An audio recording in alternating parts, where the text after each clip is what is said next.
Hey guys, this is Fun180 here, and today my mom let me play with my food, so I am using bird's eye steamed vegetables, and today I made a carrot car. So it's basically just a giant corn on the cob with a little carrot wheels, and then it's got the sunroof, and then the person is sticking his head out the sunroof. It's really good, actually. I'm gonna try wheel. Yeah, that's really good. So, it doesn't really move, but it probably could.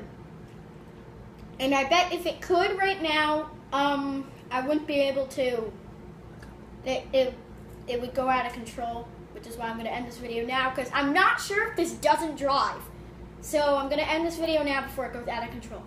See ya.